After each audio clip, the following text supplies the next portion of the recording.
ዶናልድ ትራምፕ በድጋሚ ስለ ኢትዮጵያና ስለ ግብጽ አንስተዋል። ትናንትና በነበራቸው በዋይት ሃውስ በኔቶና በሳቸው መካከል በነበረው ስብሰባ ላይ ስለ ሁለቱ ሀገራት እንግዲህ ከእንደገና አንስተዋል። የዚህ ሀሳብ ኮንቴክስት ከየት ነው የተነሳው የሚለውን ለመረዳት እንግዲህ ቪዲዮውን በመጀመሪያ እንመልከተው። One that we just seem to have Armenia and Azerbaijan. It looks like that's going to come to a conclusion, successful conclusion. We worked on Egypt with our next door neighbor who it's a good neighbor, they're friends of mine, but they happened to build a dam which closed up water going into a thing called the Nile. I think if I'm Egypt, I want to have water in the Nile, and we're working on that one. It's a problem, but it's going to get solved. They built one of the biggest dams in the world, a little bit outside of Egypt. You know about that? You've been hearing about that one.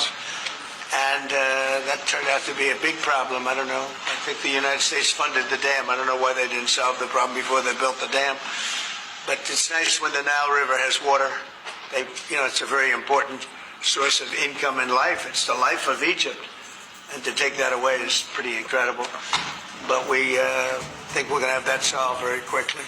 So we do good. The only one we haven't been able to get to yet is Russia.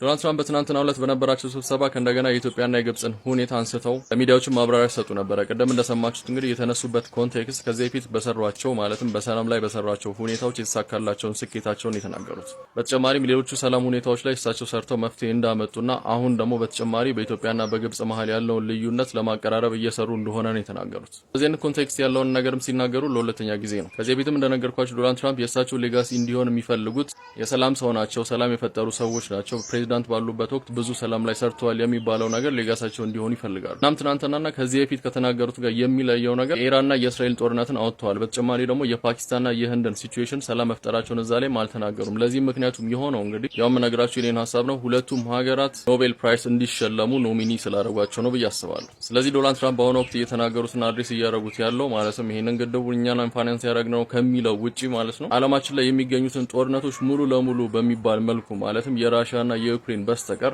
ሶልቭ ለማድረግ እየሰራው ነው። በዚህም ደግሞ ክሬዲት ያስፈልገኛል የሚል ሐሳብ ያለው ነገር። እናም ዶናልድ ትራምፕ የተናገሩት በሁለቱ ሀገራት መካከል ያለውን ችግር ሶልቭ ለማድረግም አሁንም ጠንክሬ እየሰራው ነው፣ ክሬዲቱ ያስፈልገኛል፣ ይህም ነገር ይሳካል የሚል ሐሳብ ያለው ነገር የተናገሩት ማለት ነው። አክቹሊ ሰብሰብ አድርገን ስንመለከተው መጥፎ ነገር አይደለም። ይህ ግድብ በሀገራችን ውስጥ በሚገኙ እኛን ጨምሮ ብዙ ማህበረሰቦች እንግዲህ ፋይናንስ የተደረገ እጅግ በጣም ትልቅ የሆነ በዓለማችን ላይ ትልቅ የሆነ ግድብ ነው። ይህም ግድብ ተገድቧል፣ መመረቂያ ጊዜውም ደርሷል። በዚህ ላይ እንግዲህ የተለያዩ ውሳኔዎች ሊተላለፉ ይችላሉ። ሁለቱም ሀገራት በፖፑሌሽንም ሆነ በኢኮኖሚ ትልቅ የሆኑ ሀገራት ስለሆኑ እነሱ ኔጎሺዬት የሚያደርግ ደግሞ ከነሱም ይበልጥ ትልቅ ሀገር ያስፈልጋል፣ በዓለም ደረጃ ተሰሚነት ያለው ማለት ነው። ስለዚህ ሊሆኑ የሚችሉት ወይ ቻይና ነች፣ ወይ አሜሪካ ነች፣ ወይ ራሻ ነች ማለት ነው። እናም የኔጎሺዬሽኑ ዋና ቦታ ወይም ዋና መድረክ እንግዲህ አሜሪካን በዚህ ወቅት ይዘዋለች ማለት ነው። እዚህ ላይም ጠንክራ እየሰራች እንደሆነ የሚያሳይ መልእክትን ያስተላለፉት ያው እንዳልካችሁ ፋይናንስ አድርገናል ከሚሉት ውጪ ማለት ነው።